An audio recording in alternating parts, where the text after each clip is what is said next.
Una jornada de anuncios económicos, cómo esto va a repercutir en el consumo, pero también algunas medidas en la clase media.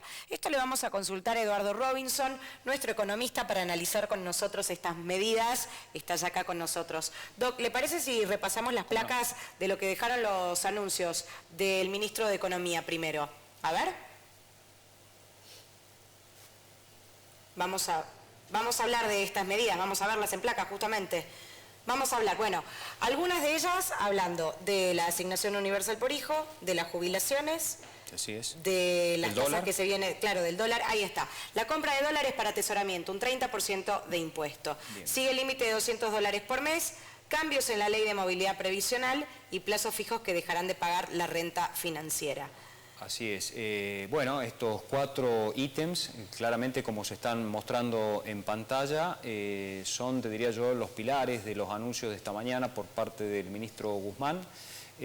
Bueno, tiene que ver con la compra de dólares que hasta ayer iba a estar alcanzado el dólar denominado turista, sí. Es decir, aquella divisa que uno compra para poder hacer gastos, mejor dicho, cuando hacen el resumen de la tarjeta de crédito, eso va a venir con un recargo, con un sobrecosto del 30%. Por supuesto, eso no rige hacia atrás, sino que rige una vez que esté sancionada la norma. Sin embargo, se explicaba que se denomina dólar turista, pero que se va a aplicar a todos los servicios dolarizados, es decir, que si uno ha comprado aplicaciones por el celular, si hay un servicio de películas o series, lo que se pague en dólares va a tener este impuesto. Va a tener este impuesto, es así, Carolina, como bien lo estás diciendo, va a todo lo que tiene que ver con transacciones en dólares, que implique algún tipo de compra de dólares, por ejemplo, etcétera, va a estar alcanzado por este impuesto, que es del 30%, con lo cual el dólar hoy a 63, más o menos el dólar oficial,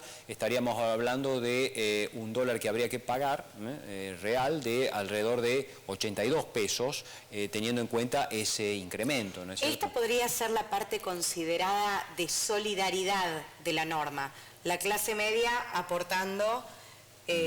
así es. Para cerrar la brecha fiscal, claro. Para mejorar sobre todo a los sectores que han venido un poco más postergados, sobre todo los jubilados, que las jubilaciones mínimas van a tener van a tener un desembolso de 5.000 pesos en diciembre y otro en enero, con lo cual eso implica 10.000 pesos entre diciembre y enero para los jubilados que cobran la jubilación mínima.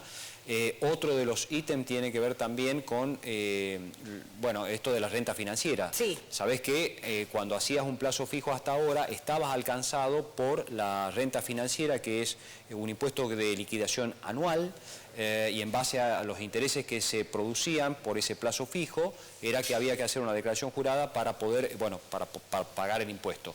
A partir de ahora no va a regir para la renta financiera, si uno hace plazos fijos, se deroga esa norma, no va a regir, con lo cual, en alguna medida también eso induce a que haya colocaciones en pesos. Claro.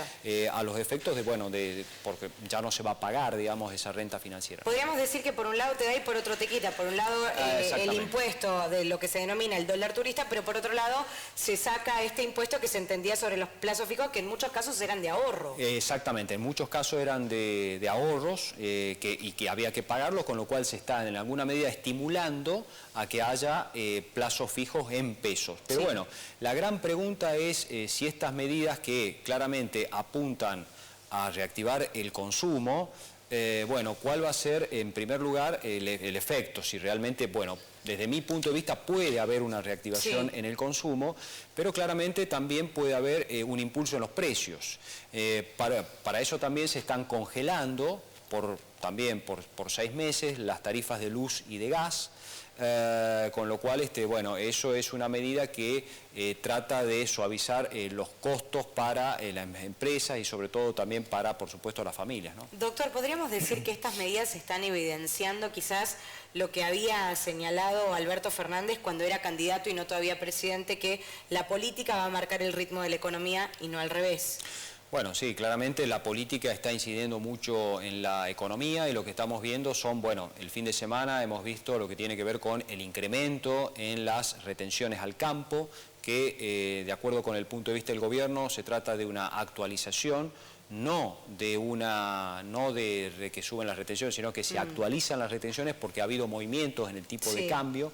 Pero bueno, el sector entiende que ha habido una suba en las retenciones. De hecho, tienen que pagar más. Por ejemplo, para comercializar soja, trigo, maíz, etcétera, tienen que pagar un poco más, con lo cual desde ese punto de vista hay algo de política introduciéndose en la economía y por supuesto, bueno, me parece que vamos a seguir viendo una batería de medidas en el curso de estas semanas que quedan para finalizar el año, a los efectos, como digo, de qué es lo que se busca. Primero, preservar las reservas del Banco Central, de sacar un poco el dólar de todo lo que tiene que ver con que haya movimientos en el tipo de cambio para que eso tenga efectos en la inflación, pero y estimular el consumo, quitándole por supuesto a otro sector y por eso se llama solidaridad. Ahora, hay que ver cómo eso primero estimula a todo el arco también productivo de la economía, porque la suba de impuestos, bueno, en una economía que ya viene con impuestos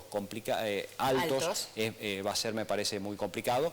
Siempre y cuando no haya una nueva aceleración en la tasa de inflación, ¿no? Muchísimas gracias, doctor, por esta visita. No, por favor, el gusto es mío. Aclarando y reflexionando sobre estas medidas para tener un panorama más claro. Muy amable.